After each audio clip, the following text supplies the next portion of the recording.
One of the biggest turning points for me in my healing journey was understanding that how I was made, my character strengths, my personality traits, was not a liability. It was actually my secret weapon. When I began to lean into those and develop them, they unlocked a path to healing that I would have never seen otherwise.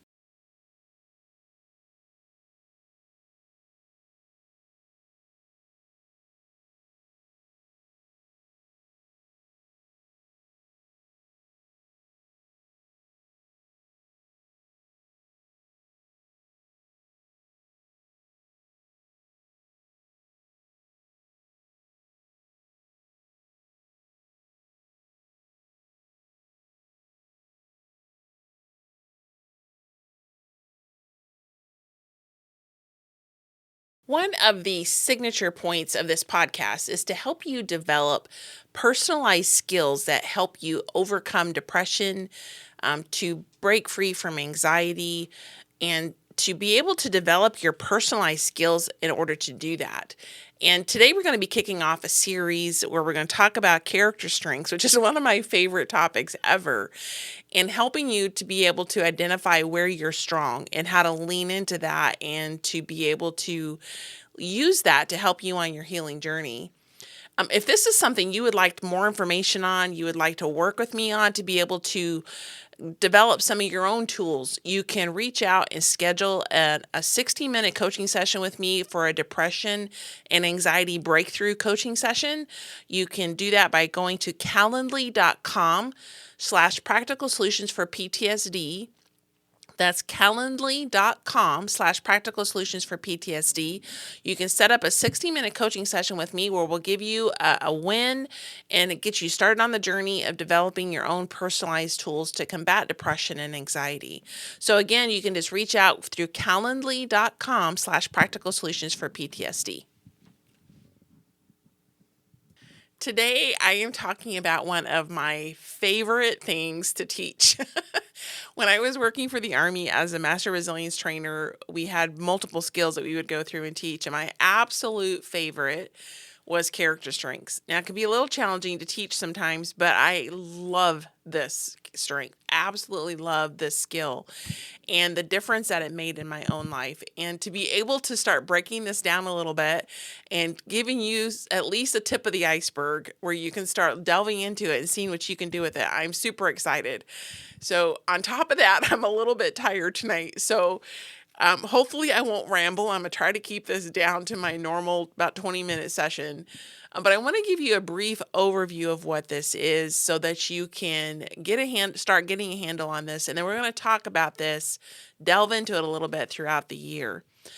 So, just to give you a little bit of background, I can remember so distinctly one of the big turning points I had in my healing journey. And if any of y'all have gone through trauma recovery, you know you have a lot of those turning points, right? Like this big light bulb moment. This was probably one of the biggest for me. And it actually started before I realized I needed it. In fact, it started in the process when I was developing PTSD. I didn't know it at the time, but this is when I first began to realize that the way I was made was not a liability. It was actually my strengths. I had had this big disagreement with my battle buddy, and we had been discussing some things. One of my weird personality quirks, um, and my failure to plan really well and lay stuff out. They say, getting all your ducks in a row. I have this coaster that says, I don't have ducks, I have squirrels, and they're all over the place. So I'm not very good about getting my ducks in a row. And because they're definitely squirrels and they definitely run all over the place. And we'd had this big discussion on this, and I was walking and praying afterwards, and I was just crying out to God, can you change this part of me? Because it drove me crazy. And if it's driving me crazy, I can only imagine what it's doing for everybody else. So I was begging God, please, can you somehow change this part of me? And I'll never forget, he let me just pray and cry and get it out of my system for a while. And then just so quietly, he whispered to my heart, says, Lori, I don't want to change you because it's those very things that make my heart smile. And I realized, I was just like, huh? It just took me so by surprise. And that was the first time I realized, like truly understood, that the way God had made my personality, the way He had shaped my character, was on purpose, and it glorified Him and brought Him joy for me being who I was. It was not a bad thing, me being who I was. It was a good thing. Now, it didn't mean I didn't need to develop it, because I do. And there are some weaknesses or lesser strengths that I still work on. But the fact that God made me with the signature character strengths that I have was in His design. And this is a good thing. I just need to lean into those and develop them. And so, fast forward a few years, and I was actually in training to get my Master Resilience certification. And we had gone through a whole week of fix this, fix that. And I was getting really discouraged. I felt like there's so many things I'm doing wrong. Like I have all these thinking traps, or, whatever it is, all these things that you're supposed to fix. And then they hit day 5, and they start talking about character strengths and your signature strengths, and which I'm gonna get into that here in just a second. But you begin to talk about all this, and I'm like, oh, this is something I'm doing right. This is exciting. This is where this is a good thing. And in the middle of that class, they talked about the fact that we have a tendency to spend most of our time working on what's wrong with us, and trying to be like the person to our left and right, or trying to be like this, a model. For me, it would be like a model of self-discipline or self-regulation, which is a long ways from where I am, and trying to create yourself in another person's image, instead of looking at who you are, what you have been gifted with, and developing that. And they said in this class that we were supposed to spend between 75 and 80% of our efforts should go towards refining and bettering who we are, leaning into our strengths and developing our strengths, instead of spending all our time developing our weaknesses. Now, obviously, that leaves 20 to 25% of our time to work on those weaknesses or lesser strengths, but the large majority of it should go towards working on our strengths. And as I leaned into this a little bit more and began to study it, and then I've taught it for several years, and the more I teach it, the more I lean into it, the stronger proponent I have become in the fact that you should be developing your strengths. Because when you do that, you're taking what God has given you and your character strengths. This is stuff you're born with. You're taking that gift and developing it to become the best version of who you were meant to be. You were not meant to be this person that you admire to your left or right. You are not meant to be anyone that you're comparing yourself to. You are meant to be you. And that's it. And there's only one person in the entire universe who can be that person, and that is you. That's it. And your responsibility and what you're going to be held accountable for is what you're doing to develop yourself to become the person that God made you to be, because you will never be like the person to your left or right. Never. You will never be a great version of them. You can only be the best version of who God created you to be. And I have just become such a passionate proponent of this. I love this topic.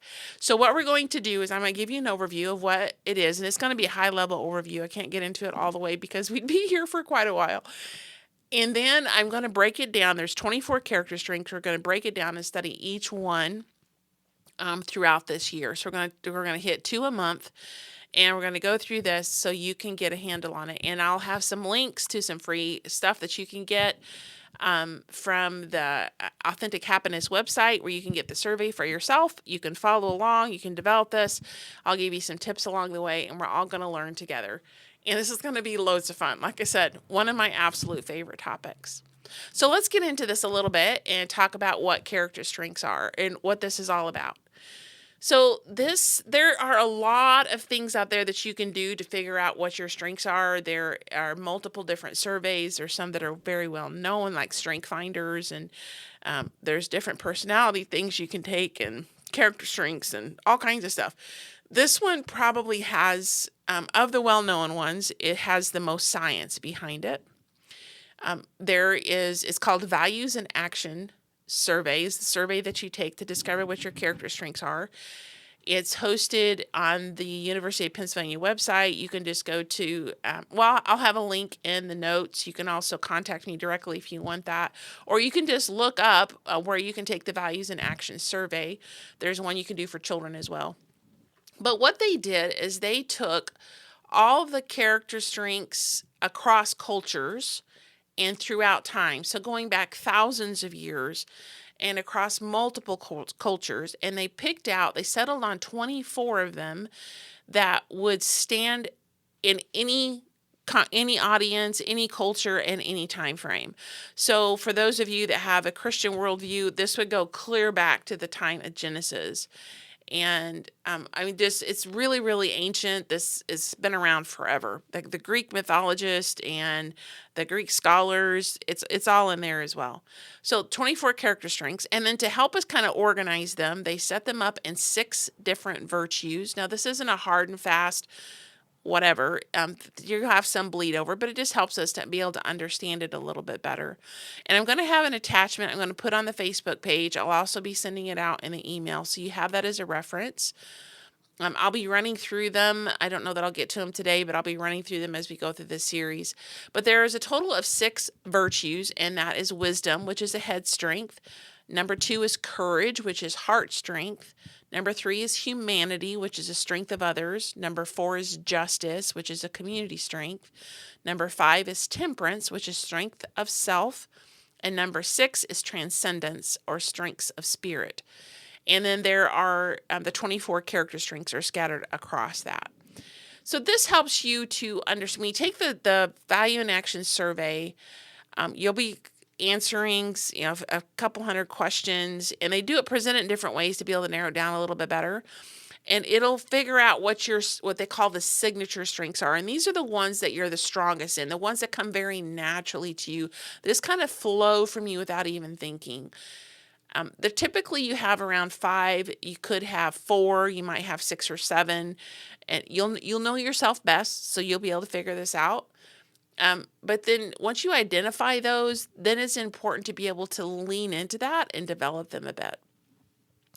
And so one important thing to understand is there is no strength that's better than another one. They're all really amazing. I mean, we're talking about stuff like curiosity, creativity, bravery, love, kindness, social intelligence, leadership, teamwork, forgiveness, humility, self-regulation, hope, humor, spirituality, and the list could go on.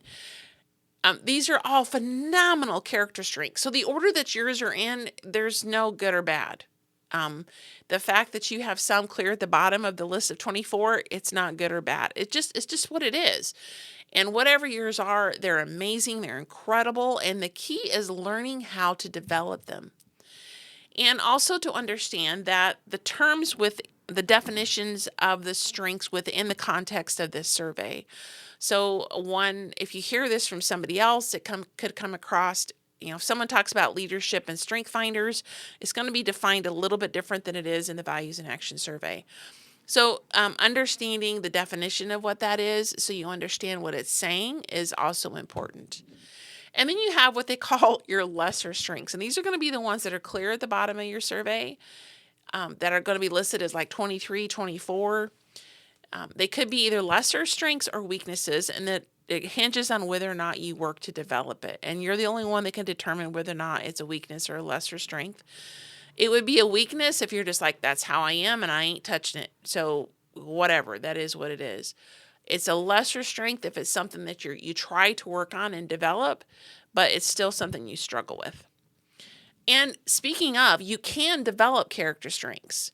Now, yes, you are born largely with some of that in place, but you can also develop and grow them. So if there's something that you truly value, thus the name Values in Action, if there's something you value and it's a little bit lower on your list of strengths than you would like, you could lean into that and figure out ways to develop it and bring it up a little bit higher. And for an example, when I initially took the Values in Action survey, Gratitude showed up lower than I wanted it to. It was down like around 9 or 11, something like that. It wasn't horrible, but I wanted it to be better because there's so much to be grateful for. And the more I studied it, the more benefit I saw in gratitude.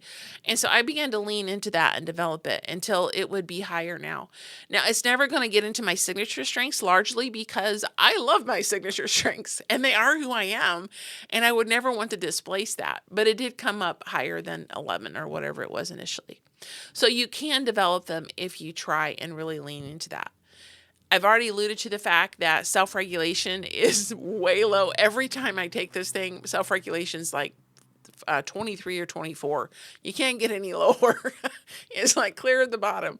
But then you look at what that's defined as, and it's things like, balancing your checkbook and living for your to-do list, and it's stuff I absolutely hate.